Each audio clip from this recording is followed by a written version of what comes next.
Welcome to Avenging Past 7. Logan Courageous is here with me today for another movie review, highly suggested by him for The Holiday from 2006, starring Kate Winslet, Cameron Diaz, Jude Law, and Jack Black.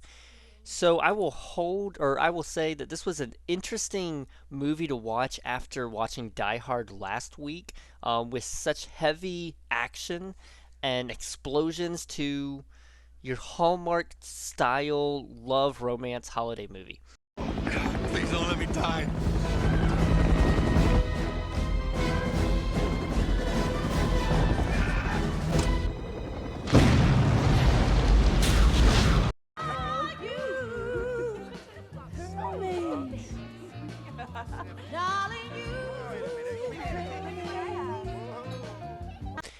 So I will hold some of my thoughts till after we talk about what goes on in this movie. And Logan, I'll let you talk about that. My best explanation for the plot is Cameron Diaz and Kate Winslet, Amanda Woods and Iris both are having relationship issues, obviously, at the start of the movie. Iris with Jasper, he gets married, but this is all going on as they're, somewhat of a thing. But she's like an afterthought to him. Uh, so that whole thing goes on. Amanda, she has her issues where, again, the guy is just off doing some other things, doesn't care about her, but she's kind of the opposite of Iris, where Amanda doesn't really have actual feelings toward the person that she's with, whereas Iris has a lot of feelings and isn't actually with that person.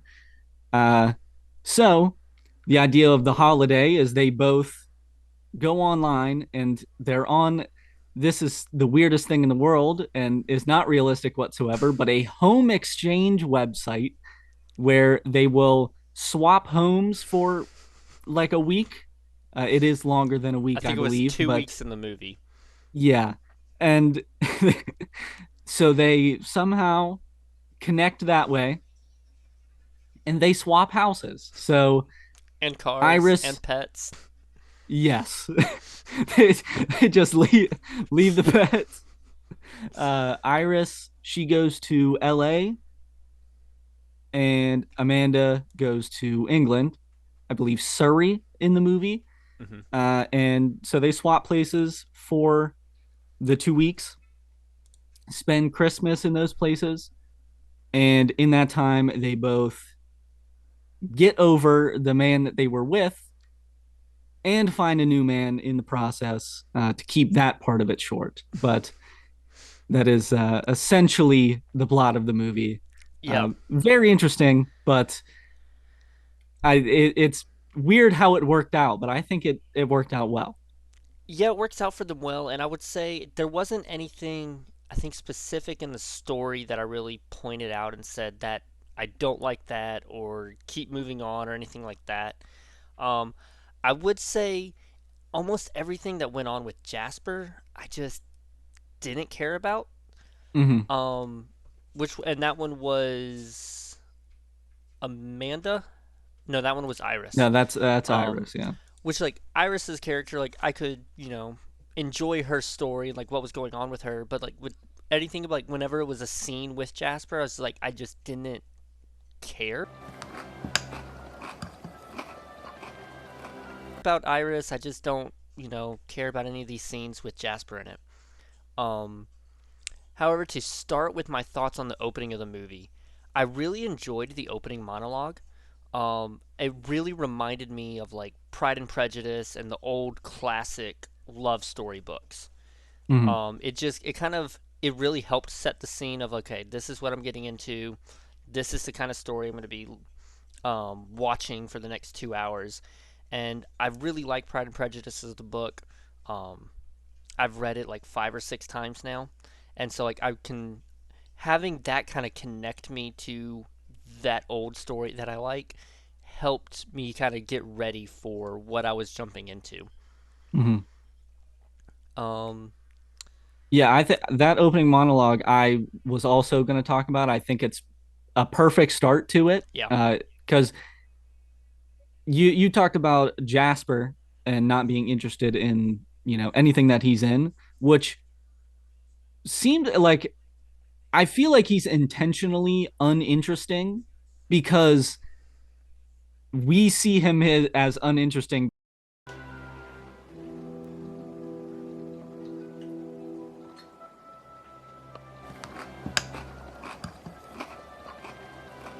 but Iris is completely opposite. She's Yeah. infatuated with him. And that's the whole idea in the opening monologue of unrequited love. Yeah. Same thing going on there. I think it's that part is done pretty well. Uh, Yeah, that's where you true. just you have no interest in him and don't see why Iris has any interest in him. Yeah. Let's see. The next, I think another early on in the movie that, kind of just got me like excited for the rest of the movie and it just didn't work out that, didn't follow up on itself was the fake movie trailer and John Krasinski. I was like, "Oh, this looks Mm-hmm. awesome. I'm ready for, a lot of stuff with this trailer house owner producer doing behind the scenes movie kind of story, and nothing ever really happened with that. But fake movie trailer was awesome, and getting to see John Krasinski in anything is always fun. And who was it that was in the trailer? Wasn't it uh um James Franco and Lindsay Lohan? yes, James Franco and Lindsay Lohan, yeah, which as well as back in 2006, kind of height of their career. Mm-hmm. So I'm sure back at that point it would be really exciting to have, I guess, all three of them be have cameos in the movie because of Yeah. the kind of the height of their career. But one thing you mentioned about the home exchange, one thing that I read online is after this movie came out, home exchange programs got really popular for a short amount of time. Like, and people were actually doing it. And over in England, probably in the Surrey area, police had to start putting out statements to be careful about who you're doing these Oh home exchange no. programs with. You're just meeting random people online, which this is back in 2006. I mean, Yeah. the whole strangers on the internet thing was so much more prevalent than it is today. Everyone was be careful what you read online, don't post your real name online, don't do this online, and this movie actually made home exchange programs happening. There was no what's the app for home rentals now? Airbnb. Airbnb. There was no Airbnb at that time, Yeah. and people are just let me just exchange homes with you for a couple weeks. it's it's it's a hilarious concept for it. Yes. Just not realistic whatsoever. But uh I will say, the actual dialogue and some of the parts of the plot are actually, incredibly human and Yeah. pretty realistic. So that's Yes. but the home exchange is That one's just nowhere out close there. to that. And also we in the Die Hard review, I talked about how, there were things in it that made it seem dated. Mhm. Like in Die Hard, he's like smoking in the airport and Yeah. stuff like that. Like, Yeah. so that is like it dates it to the time that it was made. And this one also has Yes. some things. One with the music choices. We'll talk about that a little Mhm. bit later Um because I wanted to talk well, about that one as a thing whole. to continue on that, one thing that dates it that I actually really love is when Amanda goes to Google to search up the, rental vacation home stuff, she uses quotation marks. That's the exact thing that I was about to say. And I just love that because there at least there used to be a proper way to use Google with Mhm. quotation marks and backslashes and parentheses to narrow down your search in a proper way that the system would understand. That you don't need it all anymore. I mean, the system for Google is so much more advanced now that you just Yeah. type in half a word and it gives you exactly what you're looking for. But back in 2006, you had to egg it on a little bit and know the language to speak to Google. And when I Yeah. saw quotation marks, I was like, that is awesome. And you had the old Google logo with the search bar. Yep.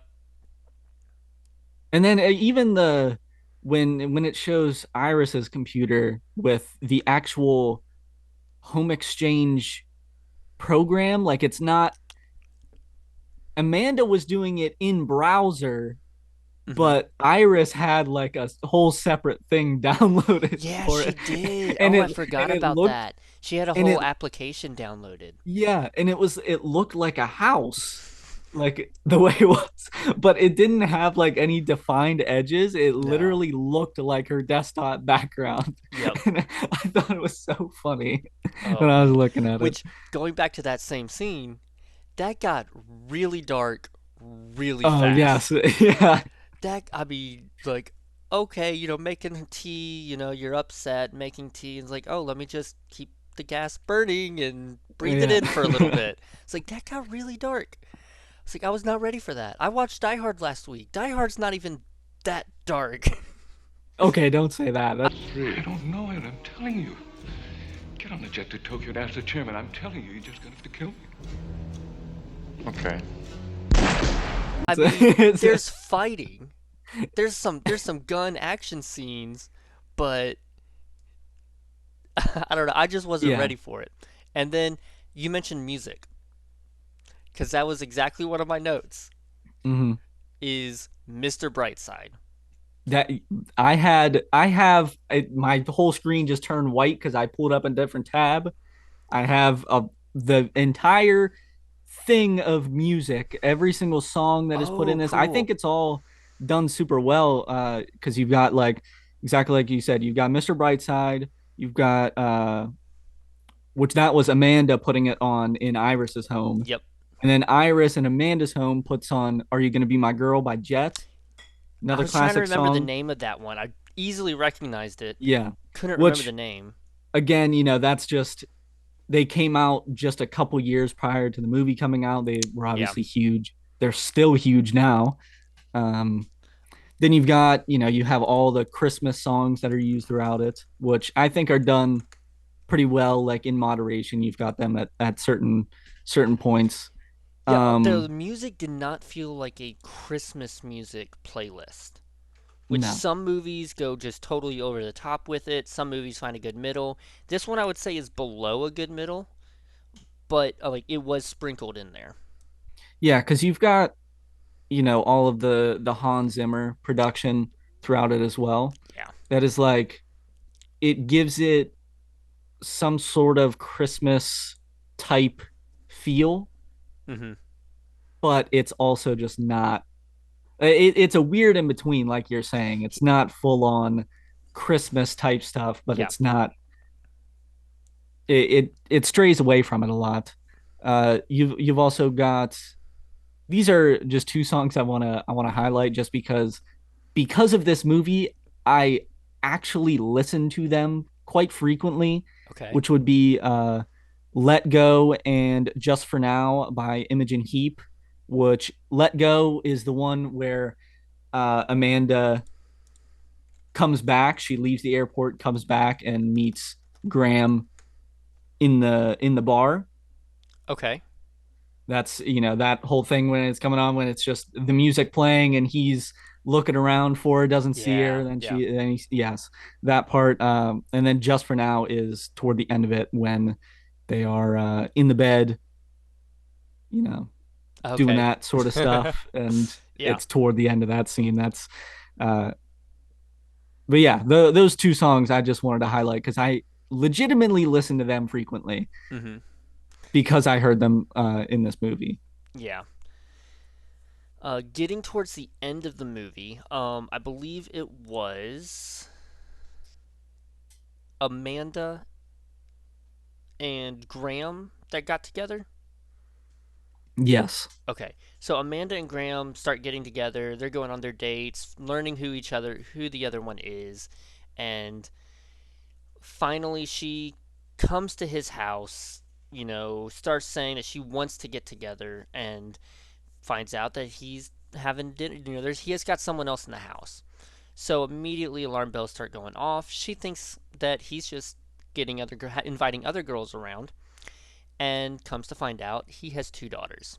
Big surprise, and they deal with that. But my immediate thought was, who was taking care of these two girls for the past whole weekend Okay, as yeah. he's spending the night? He goes out to the pub, comes and crashes at his sister's house because he can't make it home. I'm like, what? Like, I'm assuming, even at this point, I was just assuming that he was a single dad because I was taking him at his word of he's not married. So I'm assuming Mhm. single dad, out drunk all weekends. Like, what's going on with your girls? And Yeah. then he admits they were with the grandparents for the weekend. I'm like, okay, okay, you at least they were taken care of. But I was like, that was about to be a huge oversight. I was gonna call the movie on, but they did fill that hole. Yeah, and I think that whole reveal of him having two daughters is one of the better things throughout the plot Yeah, I think so as well. because I uh I had looked at a bunch of reviews for the movie, and even I looked at critic reviews because it's not critically acclaimed whatsoever. It's a rom com. It's not going to be. Yeah. That's just how it is. But a lot of the critique wasn't even about any sort of performance or anything, which I think the performances are really good. Uh, it was more about how predictable the plot is. And I think that's one of the things in it that isn't predictable. I think that's actually a genuine surprise. I would, Everything else, 100% predictable. And just, you could yeah, just tell it. I would say there are a few, like the two girls getting with those guys that they then meet on their, vacation. Like, okay, that's predictable, but him having the two daughters, I, I don't think that's predictable. Mm-hmm. Um, the special relationship that Iris makes with, I believe it was Arthur. Yes. But with her and Arthur, I mean, that's not something I really feel like I see in a lot of movies. Between with that kind of a relationship of he's helping her to fix herself while she's focused on fixing him, and it's not romantic. It's, there's nothing there except them helping each other get to a better place themselves and to Yes. see themselves in a better light, to love themselves more. And you're watching her, help take care of him, and you're focused on that. You're thinking about that. You don't even notice that all of these movies that he suggests for her to watch are what kind of build her up Yeah. to take care of herself in a way that she wasn't doing before.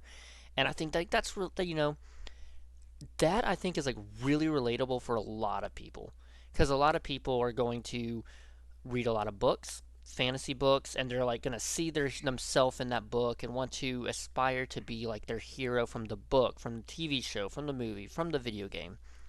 People see themselves in fiction and they aspire to be like that character, who already dealt with the character flaw that they're dealing with themselves in real life and kind of taking from that to aspire to be better.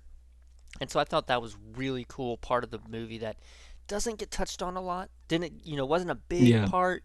It was a very background thing, but it was there. Um, let's see that, and then there's Jack Black, who he's Jack Black. He's the best part of the movie. Jack He's Black the best part of the movie for me. Jack Black in every movie is Jack Black. That is his role. Like Yes, he is not playing that character. He is playing himself. That yes, he and I think really that's is, always so funny. and he has just so much fun.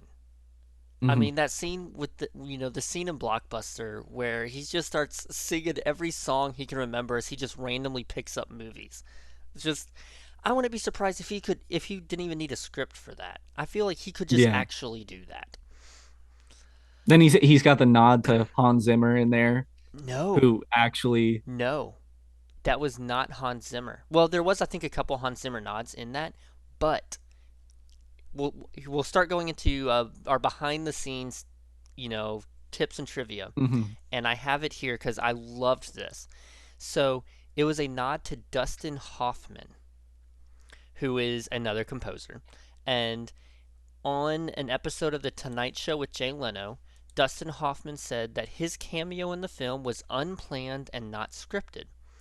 He was driving by a Blockbuster video that was shown in the movie and saw all the camera and equipment, so he decided to just stop by and see what was happening. And because he knew the writer and director Nancy Meyers, they worked up a scene where that ultimately made it into the film. So he was just driving by, saw that the film was something was being filmed there, so he stopped, walked up, found out what's going on, Yeah. and then they create this part of the scene where he starts talking about Dustin Hoffman and it cuts over to him standing there Uh and gets annoyed that he can't go anywhere. yeah. Um, which so that's I think there were a couple movies that they were pulling out that was Hans Zimmer, but the one that when they cut to the guy that was Yeah. Dustin Hoffman. So that was one of my one, two, three, four, five, six behind the scenes uh tidbits. I don't know what to call these yet. Hmm. But yeah, I know that you mentioned that you had a couple collected. So what's one of yours? Well, I don't have any like on hand, but I just had things off the top of my Okay, head that but one was the house, Iris's house. I believe it's called Rose Hill Cottage, it was something like that. something like that, is not like an actual building. It is not Really? an actual place, which apparently a lot of people after the movie came out, you had the whole home exchange thing that you Yep, were they talking wanted to about go that live goes there. crazy. They wanted to go live there, and it is not a real place. Okay. Uh, so I just thought that was hilarious that even you brought up the home exchange thing. Yeah.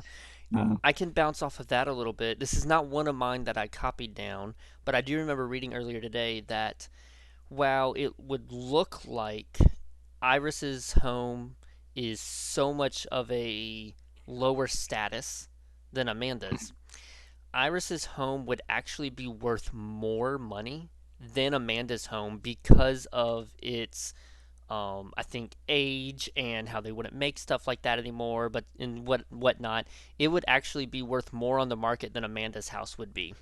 yeah, and even Graham's house, Yeah, he had a absolutely nice house. huge. Like Yeah, he talked about, he has a cow in the backyard. they make it seem like it's such a big Prince and the Pauper type switch, Yeah, but no, I mean like they're pretty much on equal status here. They're yeah, just moving across the country for a couple weeks. yeah. I did want to take a few minutes to talk about Jack Black. He is a member of Tenacious D, band of him and Kyle Gass. They have the movie of Tenacious D and the Pick of Destiny. He's done a couple albums of that's just the two of them making music. That's not from any Hmm. movies or anything. He's really, I would say, really good with music. He loves music, so I thought it was very fitting for him to play someone messing with music. But the office that he works in this movie is copied directly by the office that Hans Zimmer uses from his Mm. own home. So they took some inspiration from that for him doing that right there. Let's see. This movie was specifically written for these four actors in mind for those roles. So it wasn't just a story put together and then they found the best actors and stuff, but they actually wrote it for for those actors and actresses. Yeah. Um, Uh, Go ahead. Something I saw today as I was looking up things about the movie, which this must have came out incredibly recently. Apparently, it's supposed to get a sequel Oh, with the four original leads. They are all okay. signed up on board, and I've read that apparently the filming is supposed to start next year. Cameron Diaz is coming out of retirement solely for this movie, Was her for this last sequel. project like what was it? I'm guessing Shrek. Yeah, I'm not quite sure. It could have been. Here, I can click on her thing here and I can look. IMDb.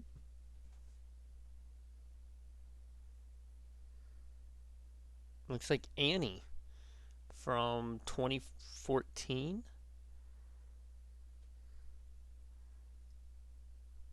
Yeah. It looks like 2014 really was her last little bit of. I mean, she had 3 or 4 projects out then. So yeah, 2014. Yeah. Okay. Yeah, so she's completely coming out of retirement just for that. I don't know if she's going to continue to do other things afterwards, but that is the first thing that she is planning on doing. Yeah, like, oh, oh no. Okay. So a bunch of the articles that I saw are from like these ones are from 9 hours ago. Oh, so this is like Uh, really. So we're on top of yes, this. We're yes, just we're getting ready for next year's, or I guess 2 years away from our video in 2 years. Okay. yeah. So we're just on Uh, top of this. but now there's an article from 2 hours ago. Nancy Myers shuts down the holiday sequel rumors, uh, and says Okay. it's not true. Oh So no. We'll have to I am see. not. I mean, she could just be covering that up Yeah. and just saying, "Oh, it's not a real thing," and then She in hasn't finished writing the script yet. She doesn't know if she's gonna yeah, like it. yeah, And now my next one that I want to talk about from behind the scenes really annoyed me while watching the movie and was really starting to annoy me towards the end of the movie because I didn't see anything coming from this. But it was how Amanda would keep like having some issues, like rubbing her chest or some, oh stuff with yeah, that. Like, what is going on? Like, beginning the movie, I don't care. Like, okay, something's gonna come from this. Something's gonna happen.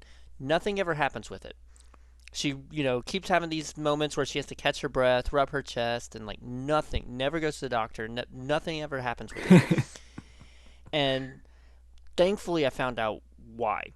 And it was the writer director Nancy Myers said that she likes to base different parts of movies off of real life events that she has experienced, and the let's see esophageal spasms that yeah. Amanda has, what those are, and it's something that Myers used to experience. So I don't know much to take from that, but that is why it's in the movie. That's why it happens, and I can let Yeah, it go.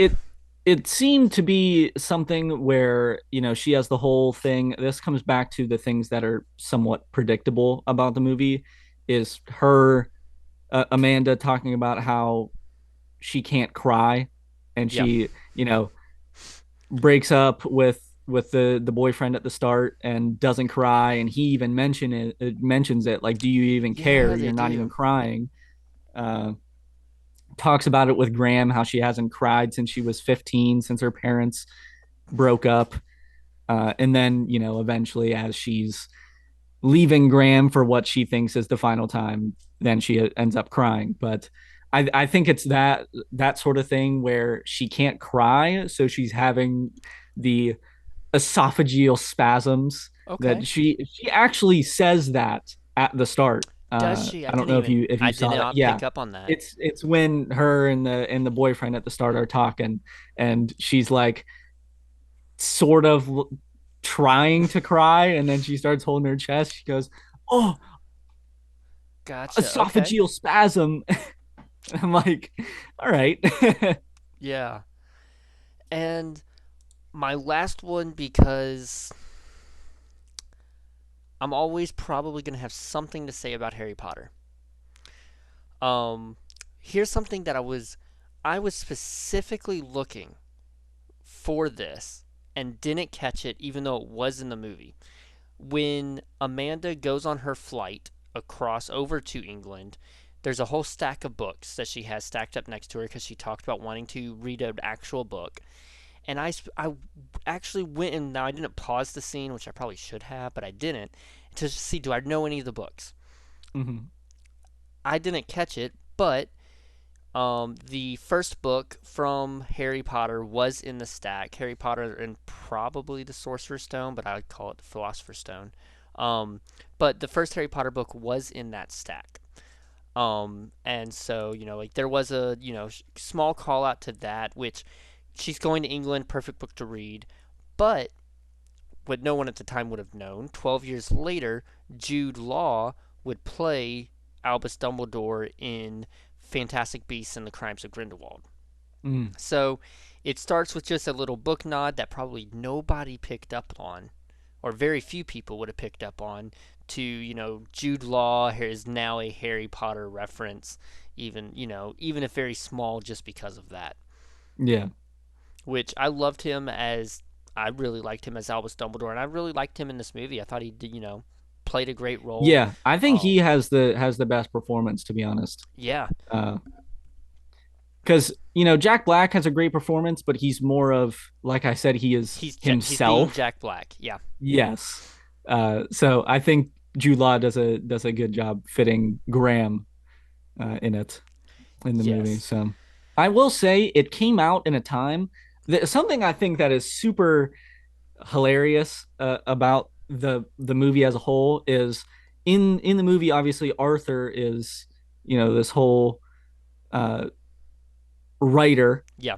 in Hollywood, and he talks about at one point when Iris shows up to the house, he talks about how there's all these movies coming out now, and back in his time there were only 9 movies in a month, but now there's 9 in a day coming out, and Yeah. everything has to be a blockbuster, which is pretty ironic because this is like around this time all of these rom-coms seem to have the same exact plot, the same exact marketing. Like if you see like the poster for this movie, like it is the same as like 100 different Well, movies. even looking at just your Christmas Hallmark rom com movies, they even have just the same names. They just switch a couple of the words Yeah, around. exactly. So yes, I would agree. But also to expand on that more, you now have he complains about how often, or how the box office has basically become like your sports Hmm. on the news. And I mean, we're even more like that now with like Marvel Yeah, releasing like 10 projects in a year, and you don't even have to watch all the Marvel movies to follow the story anymore. It's become so much like comic books that, like you just pick and choose which characters and which storylines you want to follow, and they'll fill you in a couple scenes for when there's some important information. They'll just do a little flashback or something like that, which in so many comics that's what they would have to do for your big crossover, your big comics. You just put a couple squares up on the screen that just say, hey, here's what Spider-Man was doing for a few months, this is what was important, now you know, because you don't read Spider-Man comics, but now you know, and keep going hmm on with the story. And that's what Marvel movies are becoming like. And I hear a lot of complaints about people not liking that because they have enough busyness in their life. They don't need to be busy watching movies just to keep up with the story. yeah. I love it, but yes, I think it's funny for that to be a complaint of an older man in 2006, and we're so far past that now that it's And so much worse. it's also funny how, like, like I said, all these rom-coms during that time, they're all these coming out, they're all the same. But this one in particular actually does stand tall over other ones. And Yeah. they talk about the box office. This did, I think, 200 something million, and it had a budget of like 90 million. Wow. Very, That is pretty very good. good. And apparently, I didn't even fully know this. I saw the movie for the first time last year, Oh, okay. but I didn't even fully know this. This is like somewhat of a holiday Christmas type staple movie. Like it's actually up there for a lot of people in terms of Okay. holiday movies, which I mean, was pretty I crazy to can me. see why. It's Yeah. very different from what I would say your normal Christmas movies are, Hmm. but it does stick true to the emotions of what I would expect from your romantic comedy movies. Yeah. And yeah, I mean, there was nothing I would really say was bad about it. I mean, a couple flags popped up on this one, but they also answered all of those. Like with the Yeah. with the children and with the esophageal spasms. Like those two just like really stuck out to me, but they were also answered. Hmm. Thank you for joining us again this week for our movie review. Let us know what you thought about the movie down below. If you remember seeing it in the past, if you've never heard of it before, if you are now going to go try it out, and let us know down below. Don't forget to check out Logan Courageous's channel, and hit that subscribe button, notification bell, like button, and join us in both of our Discords, for more conversations about movies and Star Wars Galaxy of Heroes.